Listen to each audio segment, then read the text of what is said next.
আসসালামু আলাইকুম এভরিওয়ান, সবাই কেমন আছেন? আমি প্যানে তেল দিয়ে দিলাম, একটু গরম মশলা দিয়ে দিলাম, পেঁয়াজ দিয়ে দিলাম। এটা আসলে একটু ব্রাউন কালার হবে, তার জন্য অপেক্ষা করতে হবে। অপেক্ষা করে করে এটা একটু ভেজে নিব। ভেজে এই যে দেখুন, চুলার আঁচটা মিডিয়াম আঁচে নিয়েছি, নাহলে তেল চতুর্দিকে ছিটে যায়। এখানে একটু রসুন পেস্ট দিয়ে দিলাম, একটু পেঁয়াজ পেস্ট দিলাম, আর একটু আদা পেস্ট দিয়েছি আমি। দিয়ে এটাকে একটু কষিয়ে নিব যাতে মশলার স্মেলটা চলে যায়, তার জন্য। তারপর একটু লবণ দিয়ে দিলাম। লবণটা আসলে স্বাদ মতো দিতে হয়, যার যার টেস্ট অনুযায়ী। তারপর একটু জিরার গুঁড়া দিয়ে দিলাম, দিয়ে আর একটু ভেজে নেব এটাকে। একটু হলুদ গুঁড়া দিয়ে দিলাম, দিয়ে আর একটু নেড়ে চেড়ে নেব এটাকে। নেড়ে চেড়ে একটু পানি দিয়ে দিব যাতে মশলাটা একটু আস্তে আস্তে কষিয়ে নিতে পারি। একটু মরিচের গুঁড়া দিলাম কালারটা আসার জন্য।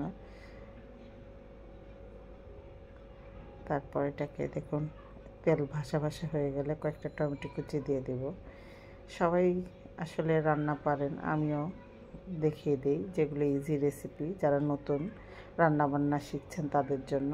তারপরে আলু একটু সিদ্ধ করে পেস্ট করে নিয়েছিলাম, সেটা দিয়ে দিলাম। একটু কাঁচামরিচ দিয়ে দিলাম, দিয়ে এটাকে আর একটু নেড়ে চেড়ে পানি দিয়ে একটু মিক্সড করে নেব যাতে আলুগুলো মশলার সাথে মাখা মাখা হয়ে যায়। এই যে দেখুন মাখা মাখা হয়ে যাচ্ছে। তারপরে এখন ছোলাগুলি সিদ্ধ করে রেখেছিলাম, গরম পানি থেকে উঠিয়ে আমি ঠান্ডা পানি দিয়ে একটু ধুয়ে নিয়েছি। তারপরে এই ছোলাটা দিয়ে দেব, দিয়ে এটাকে মশলার সাথে এবং আলুর সাথে ভালো করে মিশিয়ে নিব। একটু মাখা মাখা হবে ছোলা ভুনাটা। কম মশলায় কম ইয়েতেও খাওয়া যায়, এটা একটু গ্রেভি গ্রেভি হবে। মুড়ির সাথে মাখালে খেতে খুবই ভালো লাগে, অসাধারণ লাগে। যারা মুড়ি মাখানো খান তাদের জন্য তো খুবই ভালো লাগবে। আর এই যে একটু শুকনো শুকনো হলে এভাবে আমি নেড়ে চেড়ে মিশিয়ে নিলাম। দেখুন কি সুন্দর হয়েছে এবং গ্রেভি গ্রেভি হয়েছে। এটা একটু আমার ভিডিওটা যদি আপনাদের ভালো লাগে একটা লাইক কমেন্ট দিয়ে জানাবেন অবশ্যই, আর করে খাবেন। ছোলা বোনা সবাই পারে এবং সবাই এক একজন এক এক রকমের করে, আমি এইভাবে করি। আরও 2-3 রকমের ছোলা ভুনা করি, এটা এক রকমেরটা দেখালাম আপনাদেরকে আমি। আর হলো এটা শুকনো শুকনো হলে তখন আমি একটা সার্ভিসিং ডিশে ঢেলে নেব।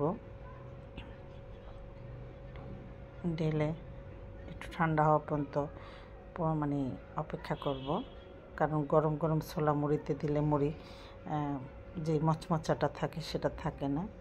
এই যে দেখুন হয়ে গেল আমার ছোলা ভুনা।